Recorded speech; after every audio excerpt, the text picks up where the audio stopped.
दोस्तों आज मैं आप लोगों के लिए फतेहपुर सीकरी किले के बारे में कुछ ऐसे फैक्ट्स लेकर आया हूँ जो शायद आपने पहले कभी नहीं सुने होंगे। दोस्तों अगर आप कुछ सीखना चाहते हैं तो आप मेरे चैनल को सब्सक्राइब कर लीजिएगा और इस वीडियो को अंत तक देखिए और अपने दोस्तों के साथ शेयर भी कर दीजिएगा। दोस्तों फतेहपुर सीकरी भारत के राज्य उत्तर प्रदेश के प्रसिद्ध शहर आगरा जिले में बसा एक कस्बा है। यह आगरा से लगभग 40 किलोमीटर की दूरी पर स्थित है। तो भारत की मुगल कालीन वास्तुकला का एक बहुत ही सुंदर चित्रण है। फतेहपुर सीकरी में ही अकबर ने अपने नवरत्नों को बनाया था। दोस्तों ऐतिहासिक दृष्टि से महत्वपूर्ण फतेहपुर सीकरी का निर्माण मुगल बादशाह अकबर द्वारा 16वीं सदी में करवाया गया था। दोस्तों प्राचीन काल में विजयनगर सीकरी के नाम से जाना जाता था, लेकिन 1569 में सम्राट अकबर ने इस पर कब्जा कर लिया था और 1571 से 1585 तक फतेहपुर सीकरी मुगल साम्राज्य की राजधानी रही। अकबर ने चित्तौड़ और रणथंभौर पर फतेह प्राप्त करने के बाद अपनी राजधानी को 23 मील दूर सूफी संत सलीम चिश्ती के पास स्थानांतरित करने की सोची। वहीं उन्होंने एक नए शहर को बसाने की योजना बनाई। योजना बनाने में कुल 15 साल लग गए और बाद में अकबर ने कई सारे शाही महल, हरम, कोर्ट, मस्जिद और व्यक्तिगत महल और इमारतों का निर्माण करवाया। अकबर ने नए शहर का नाम भी फतेहाबाद रखा। फतेह एक अरबी शब्द है जिसका अर्थ विजय प्राप्त करना है और बाद में फतेहाबाद का नाम बदलकर फतेहपुर सीकरी कर दिया गया था। दोस्तों फतेहपुर सीकरी में बादशाह अकबर के समय के अनेक महल, भवन, प्रसादों तथा राजसभाओं के अवशेष आज भी देखे जा सकते हैं। बुलंद दरवाजा यहाँ की सर्वोच्च इमारत है जिसकी ऊंचाई भूमि से 280 फुट है। इसका निर्माण 1602 ईस्वी में बादशाह ने गुजरात विजय के उपलक्ष्य में करवाया था। दोस्तों यहाँ पर एक दीवानी खास भी बना हुआ है। दीवानी खास या हॉल ऑफ प्राइवेट ऑडियंस एक वर्गाकार इमारत है। यहाँ पर मुगल सम्राट अकबर द्वारा अपने नवरत्नों के साथ विचार विमर्श किया जाता था। यह इमारत बाहर से देखने में एक मंजिला प्रतीत होती है, लेकिन अंदर से 2 मंजिला है। इस महल के बीचों बीच एक नक्काशीदार खंबा है जिसे देखकर सैलानी दांतों तले अंगुली दबा लेते हैं। दोस्तों एक जगह यहाँ पर दीवाने ए आम है।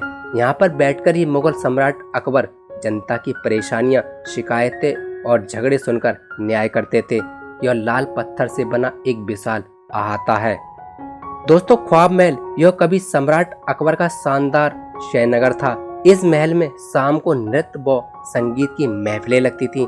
महल में एक खूबसूरत मंच भी है। कहा जाता है कि इसी मंच पर तानसेन और बैजू बावरा के बीच संगीत कार्यक्रम का जोरदार मुकाबला हुआ करता था। दोस्तों पंचमहल में इस 5 मंजिला बनी इमारत का उपयोग शाही हरम में रहने वाली महिलाओं के विलास और मनोरंजन के लिए किया जाता था। इस महल की खूबी यह है कि इसमें कुल 176 खंबे हैं जिनके सारे यह इमारत खड़ी है। हर एक खंबे पर अलग अलग कलाकृति देखने को मिलती है। साथ ही खंबे पर बना प्रत्येक मंजिल का कमरा नीचे वाली मंजिल के कमरे से आकार में छोटा है। दोस्तों यहाँ पर हिरण के सींगों की तरह दिखने वाले पत्थर सैलानियों को अपनी ओर आकर्षित करते हैं। दोस्तों यहाँ पर शेख सलीम चिश्ती की दरगाह भी है। बुलंद दरवाजे से अंदर जाने पर सामने ही सम्राट अकबर के गुरु शेख सलीम चिश्ती की दरगाह दिखाई देती है। शेख सलीम चिश्ती की दरगाह सफेद संगमरमर से बनी है। इसका निर्माण 1581 में पूरा हुआ था।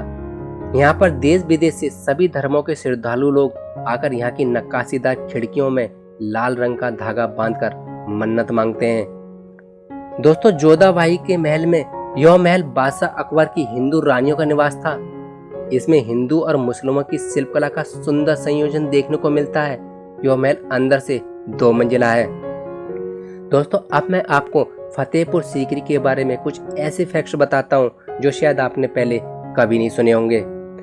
दोस्तों बादशाह अकबर को इस शहर की योजना तैयार करने के लिए 15 वर्ष का समय लगा था। सन 1573 में यहीं से बादशाह ने गुजरात को फतेह करने के लिए प्रस्थान किया था। मुगल बादशाह बाबर ने राणा सांगा को सीकरी नामक स्थान पर हराया था और इस जगह पर अपना अधिकार जमाया था। इसके निर्माण से पहले मुगलों की राजधानी आगरा थी, लेकिन फतेहपुर सीकरी बनने के बाद सम्राट ने राजधानी को नए नगर में स्थानांतरित कर दिया था। दोस्तों साल 1571 से 1585 तक फतेहपुर सीकरी मुगलों की राजधानी रही। दोस्तों ऐसा माना जाता है कि फतेहपुर सीकरी मस्जिद मक्का में बनी मस्जिद की ही नकल है और इसके नमूने हिंदू और पारसी वास्तुशिल्प से लिए गए हैं। दोस्तों फतेहपुर सीकरी में स्थित बुलंद दरवाजा एशिया का सबसे ऊंचा दरवाजा है। दोस्तों यहाँ की जनसंख्या 28,757 है, जिसमें पुरुषों की जनसंख्या 53% और महिलाओं की जनसंख्या 46% है।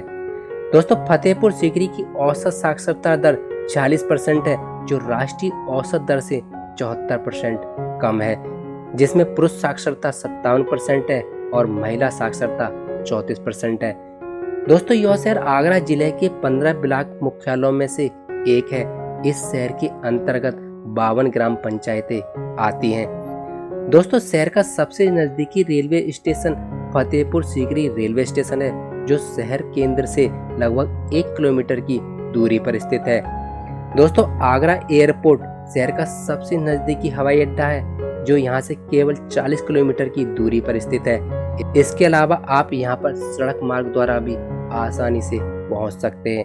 दोस्तों आप लोगों के लिए मैं फतेहपुर सीकरी से जुड़े कुछ रोचक फैक्ट्स लेके आया था। दोस्तों आपको ये कैसे लगे आप प्लीज़ मुझे कमेंट करके ज़रूर बताएं और मिलते हैं अगली वीडियो में।